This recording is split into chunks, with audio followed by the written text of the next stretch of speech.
Hello, everybody. We're back from Vegas. Today, I'm sitting down with Haris Basit of Bitdeer, CTO over there, for the second time to talk all about their SEALminer and Bitdeer in general. Enjoy the show.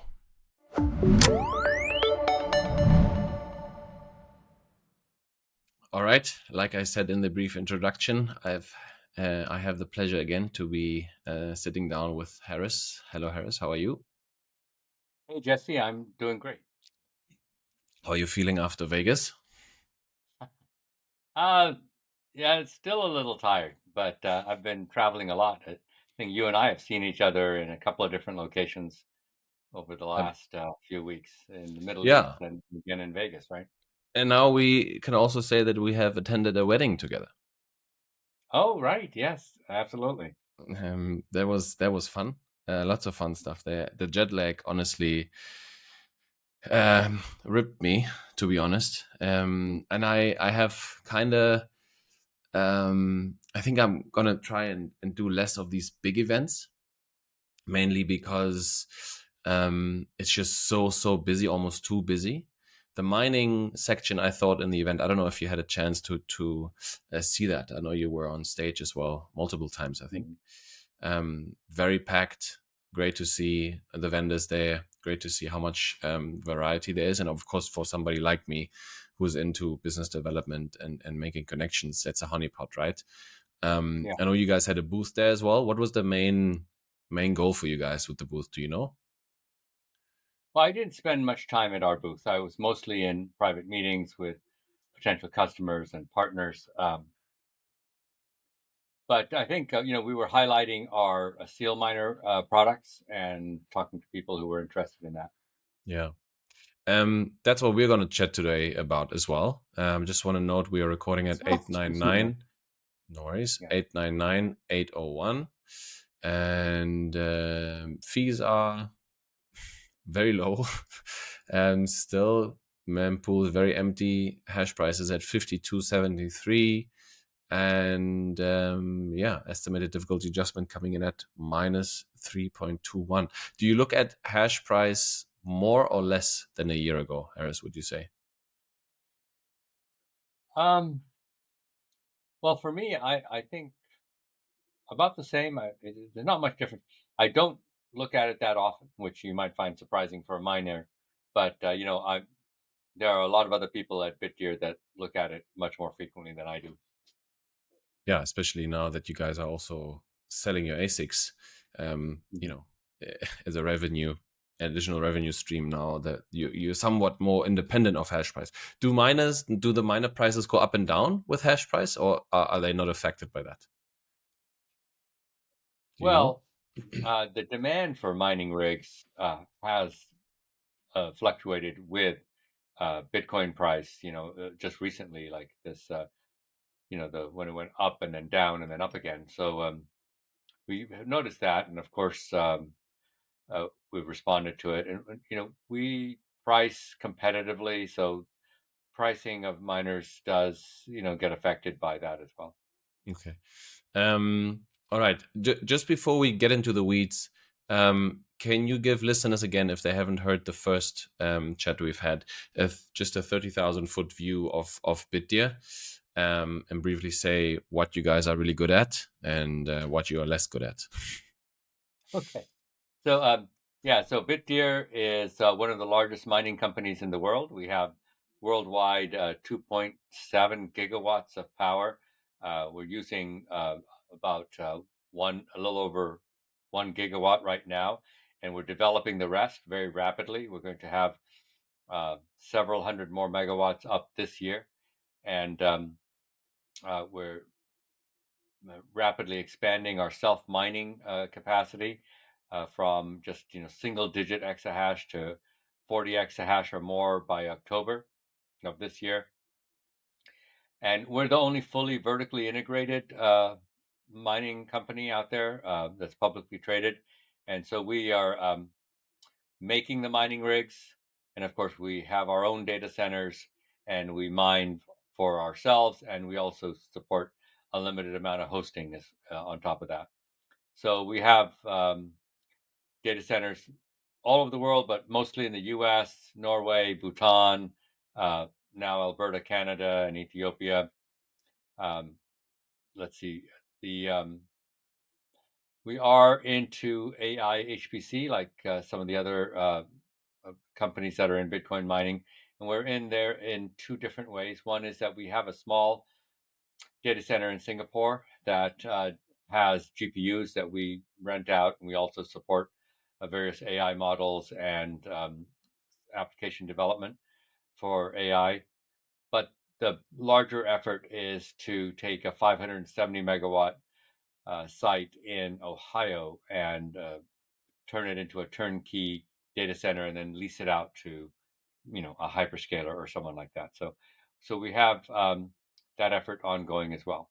But in the Bitcoin mining space, we're one of the largest, the only vertically integrated, and we're doing the thing that's the hardest to do in Bitcoin, which is designing energy efficient chips. And I think we're the only real company in Bitcoin that's a deep technology company. Um, Have Have you ever wondered if you guys should be less vertically integrated? Sometimes, not really about the chips. I think the chips are our strong suit. I think that's in our DNA. We really know how to do that. But there's another level of vertical integration where you own the electrical generation capacity and you're not relying on the grid. And we have just started doing that as well in one location, which is Alberta, Canada.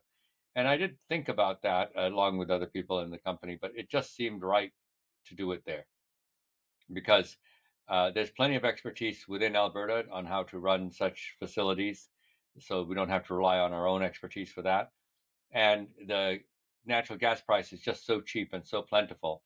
Alberta has 10 or 15 times more natural gas than Texas.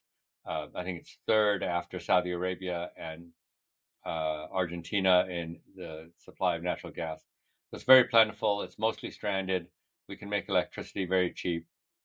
But it was we had to go through it thoughtfully and think about what the drawbacks to that level of vertical integration were. And in this case, we felt it was worth doing. But in terms of integrating into the chip area, I think that's key because 80% of your capital costs go to the vendor of the mining rig hardware. And if that's way too much of your business to just sort of hand off to some third party, I think. You said 80%, 80? Yeah, 80% of your capital budget is typically spent on the mining rigs, the other 20% on the infrastructure. Um, 80% of the operating expense is typically electrical cost or And energy cost. how much of that is margin? Now that you guys know what it costs to produce ASICs, how much would you say people over the years now have paid Bitmain's margin? Was it more like 5% or more like 50%? I mean, I think it fluctuated between those numbers. I'm not saying what our margins are, but I'll explain. It depends on whether you were buying their most efficient machine and how much demand there was at that time. Famously, Bitmain would charge much higher prices during the high peak demands than they did during other times. And so a lot of the profit during the bull market was taken up by them. So having a competitor to Bitmain is important. And I think that's part of what we're planning on doing. It's having, a very substantial percentage of the market and being a good alternative to the existing the players there. And our margin is going to vary based on which machine it is and how much, you know, uh, what our pricing is from TSMC at the time. And both of those things are getting better. Our machines are getting more efficient. The A3 is going to be the most energy efficient machine out there when it is, released. Well, actually, we're going to start marketing it this month, and we're going to start shipping them in October. But it should be the most energy efficient machine out there, and that gives us a chance to price it better. And then it's actually a very high yield, very a good low cost to manufacture. So that gives us pretty good margins, much better margins than on the A2. Most of the A2 machines went in house anyway, but we're selling a fair number of those as well. but the amount of external sales should increase moving forward.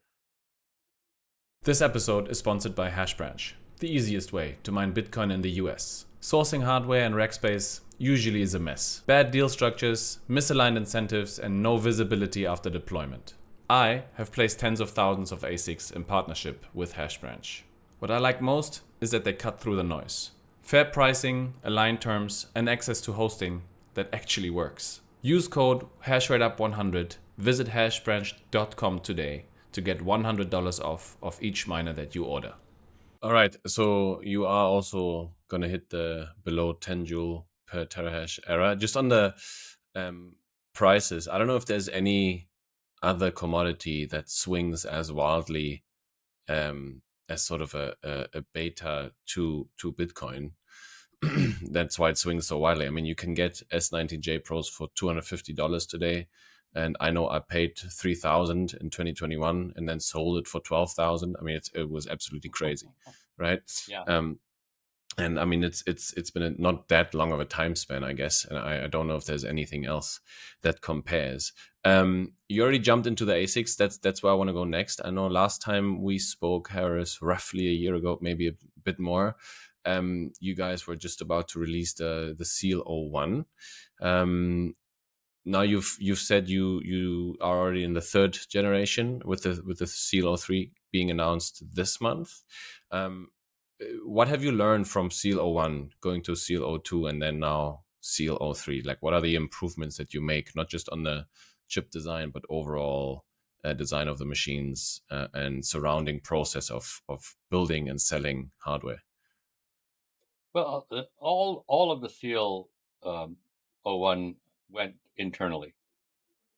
We used it internally, and I'd say the vast majority of the Seal O2 has gone to internal use, and that's how we are, you know, multiplying our self-mining hash rate by such a large amount over a short period by primarily the A2 machines.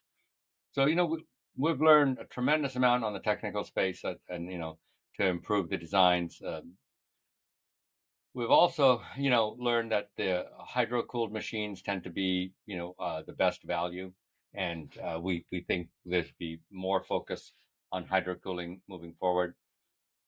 We've learned that the firmware is something we're looking seriously at, possibly doing open source firmware, that really giving the market what it's asking for there. Well, we have to examine that carefully and make sure that makes sense, but that would be, a way that we might go that's different than others. Yeah, especially because it's sort of aligned with the Bitcoin ethos a lot more. Mhm. I think that would be very interesting. Also, It, it's the most trustworthy thing, right? That you can do is just to open source it. yeah, I don't know. Something happened. I just heard rumors about this. I haven't actually looked into this, but something happened with Vinicius third-party software where they forgot to update a certificate, SSL certificate, and it caused a ton of miners to shut down. So there's risk there as well, and open source firmware would take care of some of that, right? It certainly would put um, the responsibility into the ASIC owner's hands and maybe give them a bit more comfort also in running their software. This leads me to a question that I had written down for later about third party software. Do you guys, when you sell these machines, do you look for firmware to be sort of competing with dedicated third party software out there, or is it basically what you guys need internally and the machines just come with that? Do you expect people to install third party firmware for sure? What's the thought process there? I mean, I think there's two different types of customers. Some customers are very inclined to install their own firmware, and some third party software, and some are happy to use it the way it is. And so we want to cater to uh, both types of customers. Right Mm. now, we only sold a small number of these machines, a few uh, exahash, but as we sell more, we will be able to say more about that. But our natural inclination is to make it easier for the customer on the software side. And exactly how we do that, we haven't really decided that yet. What would speak against open sourcing it? Well, open source still requires a lot of support, right, from the company, and you know, not really sure what the negatives would be, but we haven't thought about it long enough to, Okay. feel completely comfortable that we've given it that kind of diligence that it needs to understand that. And I think we need to talk to people in the industry and just make sure we're creating something that is of value. I mean, one thing. I mean, there's a ton of people out there that love participating and being productive on these open source projects. And if Mhm. you open sourced it, you I don't think there's a limit to what people could get out of the software, which you could also apply down the line to your own ASICs. If it's deemed Yeah. saved, who knows what people come up with. It's been pretty crazy in Bitcoin in general. Um, all right. So the SEALminer O3, are you planning to sell more of those this time around, or also just using that in your own fleet? Um, So our priority is always to fill in our own capacity first, but our own capacity will, start getting filled up uh, by the end of this year, and certainly going into Q1 and Q2 of next year. So we will, and we expect that the capacity that we receive from TSMC will continue to ramp upwards. So we'll be making more machines, but yet have less capacity internally to use them. So the natural consequence of that is that we sell many more machines, especially of the A3. And the A3, as I said, it's got the best gross margins for us. It's the most competitive machine out there, and so that's a great machine for us to really focus on. A very steep ramp on external sales. Not, but as I mentioned before, we are selling the A2 externally as well. what happens to all the A1s? I mean, they still get used. They're good machines, and they're. I think I can't remember exactly where we put them. I think they might be in either Rockdale or Norway. But Yeah, I don't know. those won't get replaced for years, right? And the A1s, if you think about it, are less than 2 years old. Yeah, the ASIC market just moves so quickly, and if let's say you had capacity to replace all of them with A3s and with the internal models that you have and the cost structure, it makes sense to replace all of them. I don't know, maybe it makes sense to As long as you have spare capacity, it probably makes more sense just to use that up first before we start replacing. And we have a lot of old machines from Bitmain and others that we, purchased long before the A1s that would get replaced before the A1s got replaced. Okay. How do they compare, especially with the history that you have on the A1 now, the 2 years history? How do they compare on reliability, and yeah, maintenance cost and stuff like that when you compare it to other models out there from other So, I competitors? mean, there are some, it, it's it looks really good, and it especially looks good for the A3. Now, the A3, we don't have, thousands and thousands of wafers yet, or tens of thousands of devices to really look at that in a very sound statistical way. But from the dozens or hundreds of devices that we've seen, the initial reliability, the operation over temperature extremes, those all look really good. The differences in the chip, Harris, just to recap that, I know we went into that the last time we spoke on the show a little bit, but at the end of the day, everybody gets their chips from TSMC, right? Um, and then, Some vendors use Samsung as well, but most okay, use TSMC. what's the percentage there? TSMC versus Very Samsung. little. I think your statement was largely correct. Okay, Almost so everything. Yeah. and you basically hand in a chip design and they print it for you, putting it in very basic terms, right? Is there anything that happens after the fact, where you squeeze out extra efficiency. Um, One thing that people often ask me is, or they talk about the physical limit in the nanometer size of these chips. Is that I think it's the transistors. Please correct me if I'm wrong. But is there a physical limit, and how is it possible to squeeze even more? Like what part of the ASIC design do you guys focus on to get? What's the lowest hanging fruit to get to even more efficiency? And where have we reached limits that we cannot get across? I don't know. There's a lot of questions in there. I hope you can break it down. Maybe I give it just a little bit of an overview. Yeah.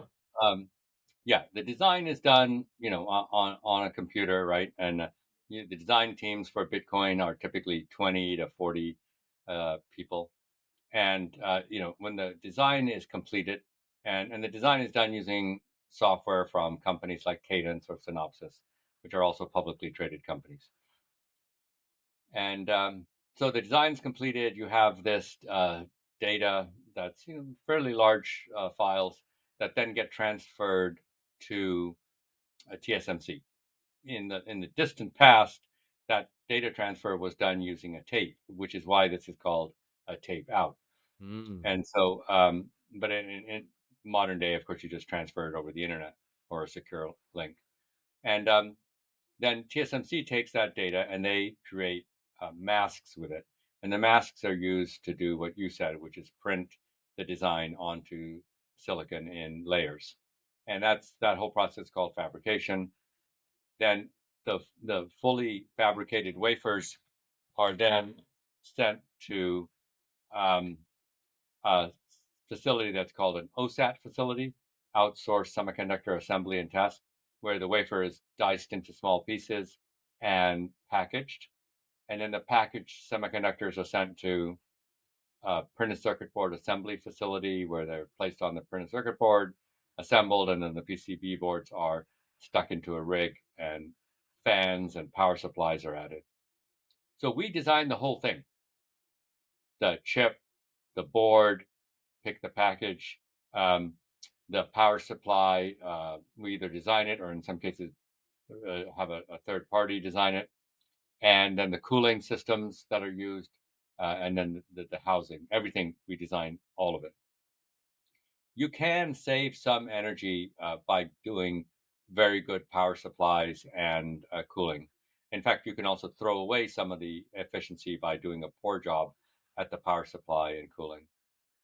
And Bitcoin actually uses some very interesting uh, power techniques that are not used outside of Bitcoin right now that actually make it quite efficient.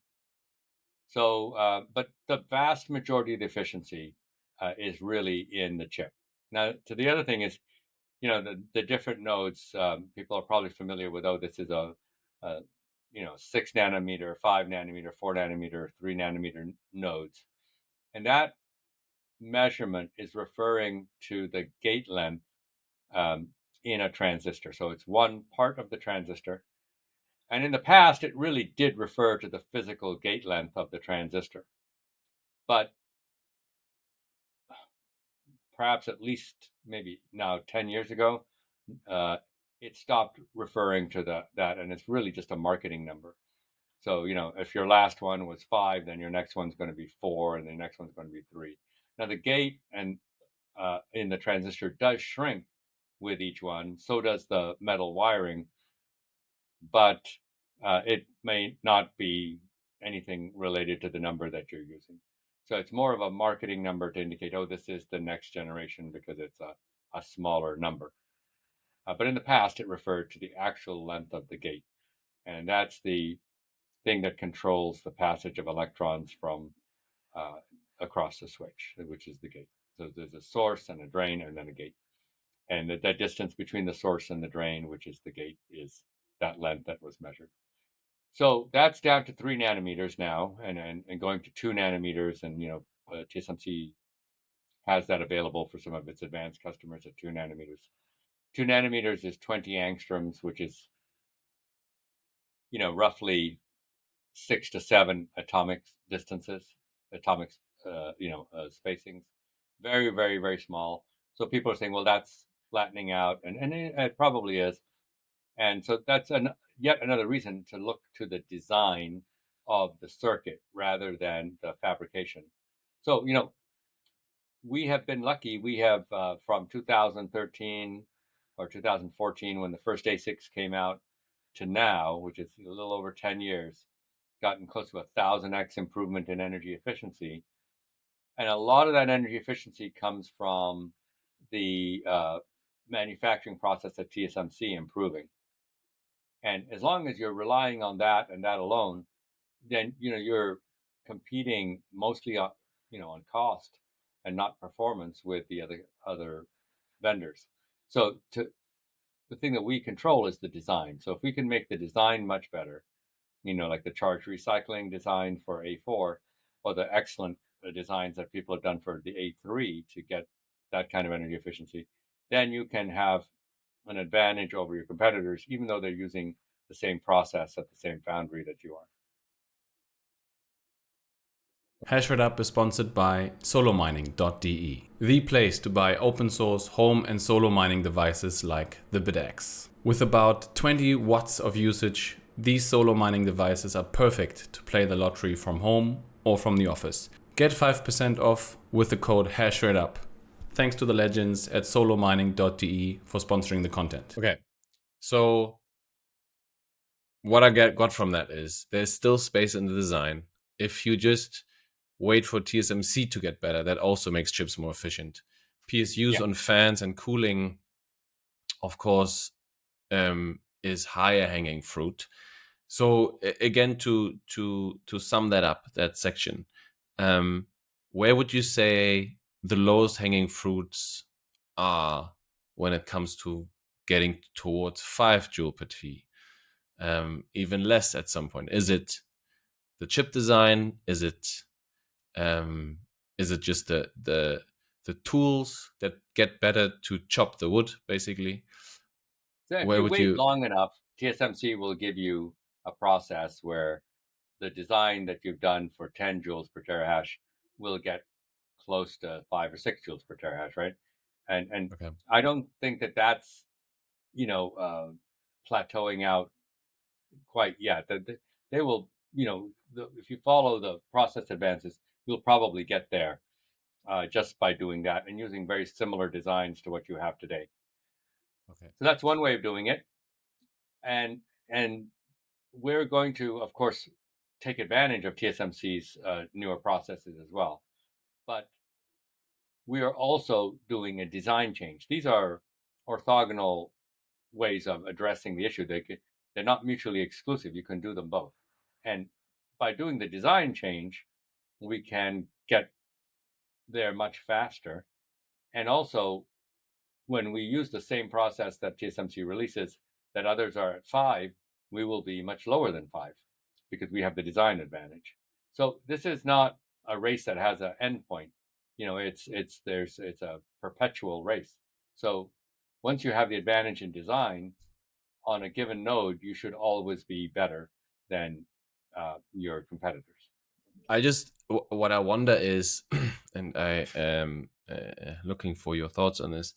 I'm wondering if there's at some point better ways to find more efficiency when it comes to cost than lowering the energy efficiency lower and lower and lower. Right? At some point, it becomes so expensive to be more efficient that it might be better to invest the dollars elsewhere.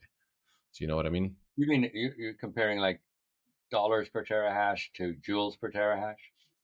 Yeah. So what I'm saying is, think, for instance, very banal example, right? If let's say we have super efficient chips, everybody is very competitive with each other, and there's maybe 5% differences, and now it costs 100x what it costs today to get sort of to the next level of efficiency to have an edge there.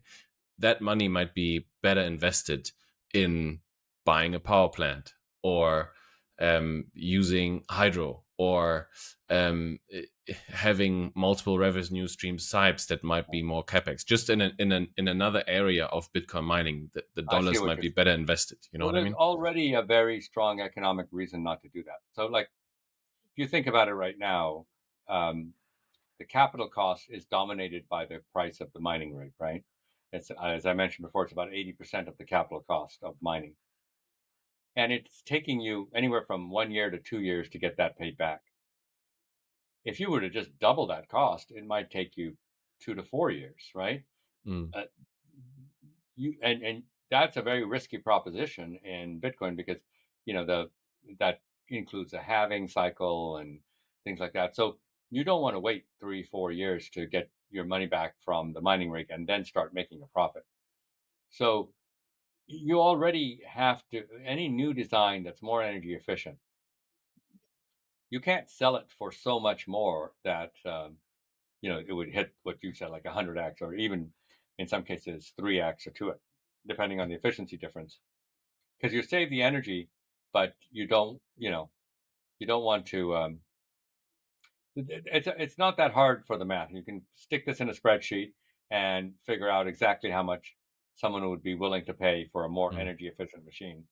Yeah. And there's two ways of doing that analysis. One is you can say, hey, if I can mine Bitcoin at, say, $50,000 a Bitcoin using this machine and this price of energy, if I had a machine that was much more efficient, maybe my price per Bitcoin drops to 40,000.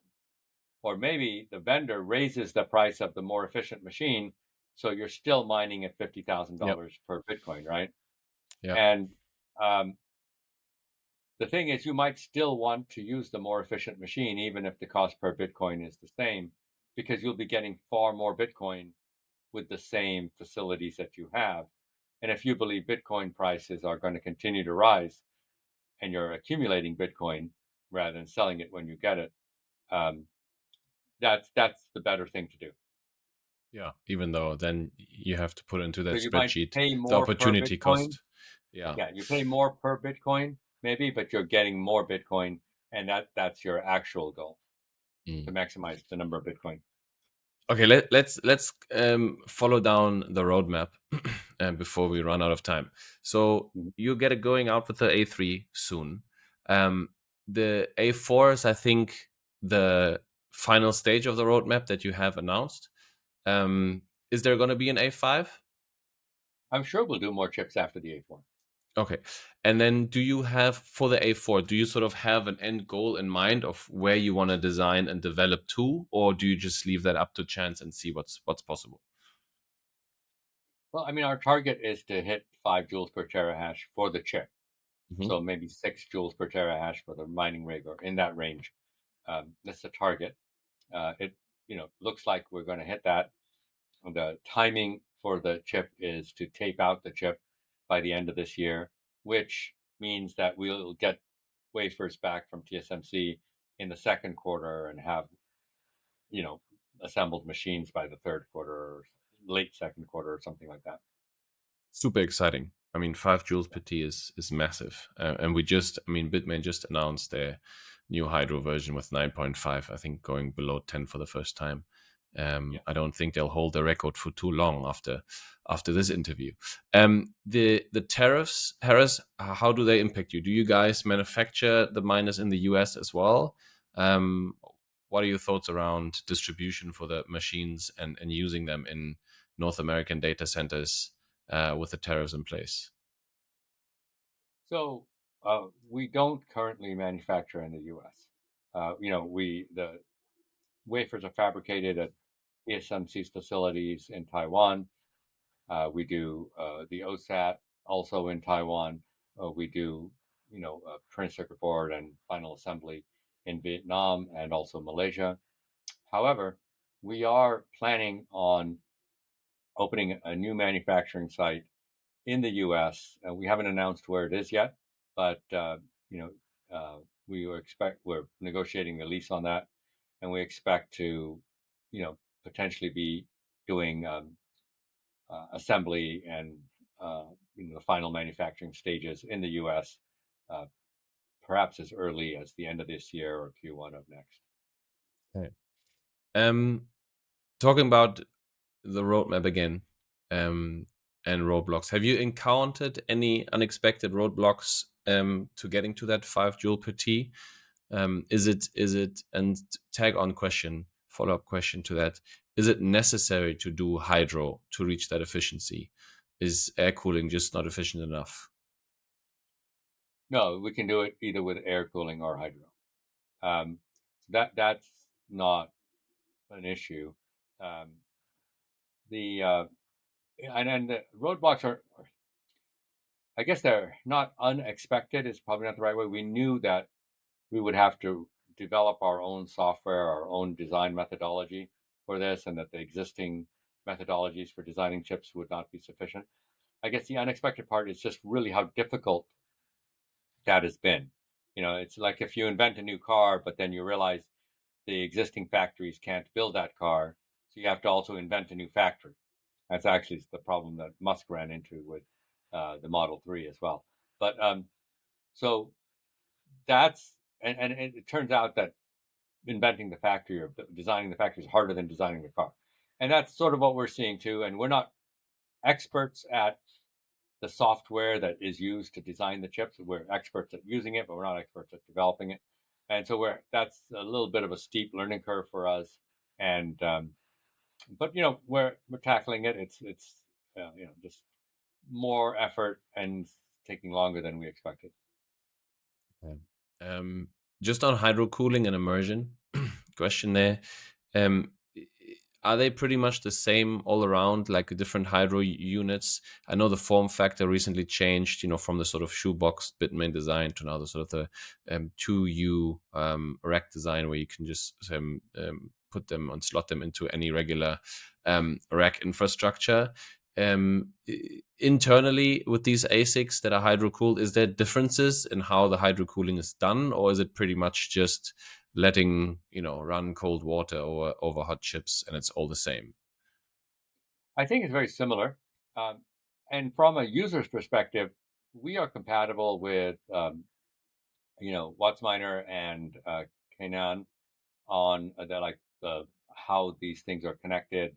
I think the fittings, the hoses, and stuff that runs the water. Those are all I think identical between the three vendors. I think Bitmain's is different, um, and we're very similar, if not identical, to the same kind of hydro cooling systems that are used for AI as well. So um, we can, the people who learn how to use our systems are also able to uh, work on similar systems in AI or with the other two vendors that I mentioned. Um, it's basically a cold plate. The water, for a hydro cooled ones, the water itself doesn't touch the chip. There's a metal plate that touches the chip through through a thermal grease, and then the water is run through that metal plate and cools off the metal plate. All right.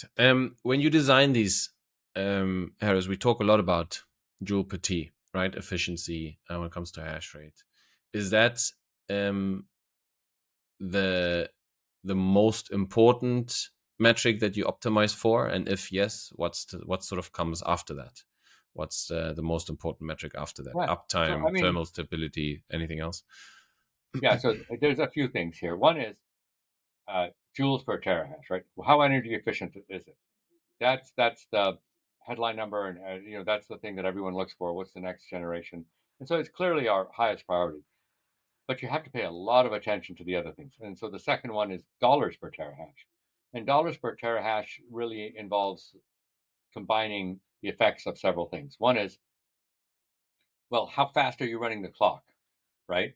Because if you can clock it very fast, you'll get a lot more terahash from the same amount of silicon. So that's one thing. The other thing is, well, how much silicon area do you use? Because silicon area costs money. You're paying for a wafer, and if the same number of terahash can be done from a smaller piece of the silicon, then you can save money. And the third part of that is yield. How many chips or what percentage of chips are actually working? Because if you have a yield of 95%, then you're taking a 5% cost hit. If you have a yield of 50 or 45%, then you're doubling your cost because you have to throw away half your chips. Um, so yield, die area, or the size of the silicon, and the clock rate at which you can clock it. Those three combined together will give you your dollars per terahash. on a cost basis. Then of course you can price it above that, hopefully. And then the last thing, but it's really very important, and it goes into total cost of ownership, is initial quality. You ship 10,000 machines. How many of those come up and run right off the bat out of the box, right? Reliability. Uh, you know, how long do they last? How much replacements you have to have? And we're seeing really good results internally and from some of our initial customers. And then finally, robustness over temperature changes, humidity changes, things like that. So, um, and we're looking at making sure we are top of class in all of those areas. Are you still selling your hard mined Bitcoin for expenses like mining hardware, electricity bills, and tax invoices? With Firefish, you can access liquidity in fiat or stablecoins without selling your Bitcoin. Firefish is a peer to peer marketplace for non custodial Bitcoin backed loans. No credit checks and no monthly payments. Sign up on Firefish today, create a loan request, deposit BTC into a multisig, get funded by an investor, and repay at the end of the term. Collateral is always at least 2x the loan. So if BTC drops by 50%, you may be liquidated. So be sure at any time to top up the collateral as needed. Thanks to the legends at Firefish for sponsoring the show. Use HashrateUp for a 30% discount on the fees and get your first Bitcoin-backed loan today. Yeah, that's I guess the holy grail, right? Is having the most efficient machine in a build quality, chassis, and overall design that beats out MicroBT. So you guys can become the go-to miner for Africa. Because currently, Watts miner is topping the charts there when it comes to to Yeah, they running make a good mining like rig, and beasts. they make a good mining rig, and it has reasonable reliability. What happens with A2 machines that are not working and that are bought by customers? Do they go back? Do you have repair centers somewhere spread out strategically? What's the strategy there if you sell more of these? Yeah, I mean, I would have to check with the sales. We are planning on partnering with people and having our own repair center so that we can have a way of doing that. And for very large clients, we might even license them to do warranted repairs. But we're looking into that as well. And distribution, again, maybe question for the sales team. Do you sell the rigs to, resellers that then go lower quantity? Can anybody come to you with an MOQ of one and get a machine? How does that work? I do think we're willing to sell to people on very small volumes because that's sort of just a. I think that's really Jihan, our founders, view on this is that we don't want to discriminate against large or small, even individuals. So there is that. The distribution channels, I'm not aware of what we're doing right now. I mean, it's handled by the sales folks, and Gotcha. right now I think almost all of our sales are direct. I have to ask one more question on the ASIC design, Harris. Hmm. Do you guys use any AI to design the chips? Do you use any, I don't know, AI within the machine to run it better when it's plugged in? Is this a factor at all, or are you just sort of sticking to the tried and tested methods? Yeah, AI is coming into play in many, many different areas. So some of the software that's used to design chips has AI components in it now, and we're using some of that. It's sort of very utilitarian, not it's and so there's some of that. We're looking at using AI more in not the A4 but subsequent generations for the design part of it. We're looking at using AI for better control of the data center as a whole, you know, um, to manage the data center as opposed to just managing individual devices. And I'm sure, AI will play a bigger role in different aspects of this. Uh, I know that the companies that sell chip design software are looking at incorporating AI to a much higher level. Yeah, I mean, how does that work, right? Because what data is there available for the AI to learn if everybody wants to keep their secrets. I'm pretty sure you guys are not going to release your ASIC chip design to the world and say, here, learn from this and tell everybody else how to build better chips, right? Well, how do you Well, think that's going to work? yeah. No, I mean it wouldn't, at least not now and not in the immediate future, do, like a whole chip like that. It'll do a piece of it, like it. For example, if you're looking at layout of individual cells, NVIDIA published a paper a while ago that was, that they do chip design too, of course, and for standard cell layout where you have, the small blocks of 10, 20 transistors at a time, that optimizing that layout, that they did that using AI and an internal tool, and that's something that's interesting to us as well. Um, so AI can be used in this reinforcement learning, where the AI can train itself without having to have tons of outside training data. So if you have a good cost function where you can measure the result, right?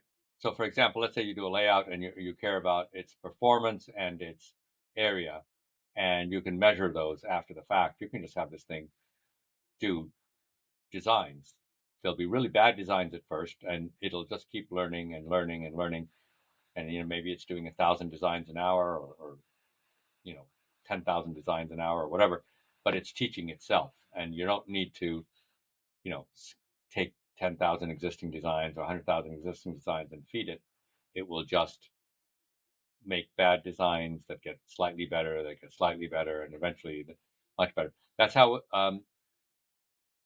this AI systems taught themselves games like AlphaGo and chess.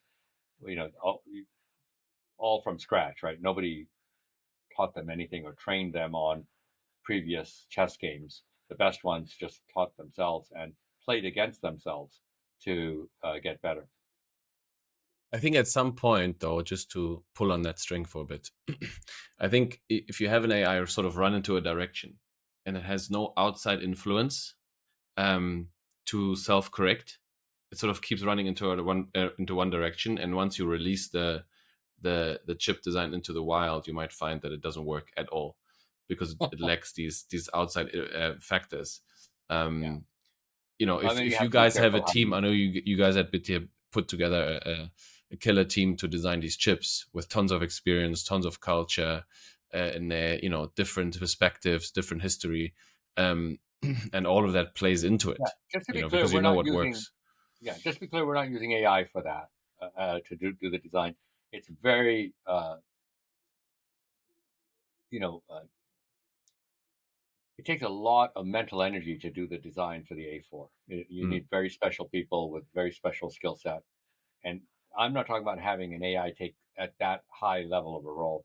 I'm talking about small tasks which are Mm. already done by software, but to replace that software with more AI imbued software. Yeah, the time-consuming stuff. Yeah, Yeah, the stuff that you can't do manually anyway. Like, here's a million components, assemble them in an optimum way on the chip. yeah. You're not going to find a human that can do that in a reasonable time or with any quality. It's already done by software, and maybe that software could be a little bit better if it were had some AI components to it. Yeah. All right, Harris, we're out of time. Is there anything that I didn't ask but you wish I had? No, I think that was good. Cool. Thank you for your time. Perfect. Harris, thank you for your time. I don't know when the next time will be that we see each other.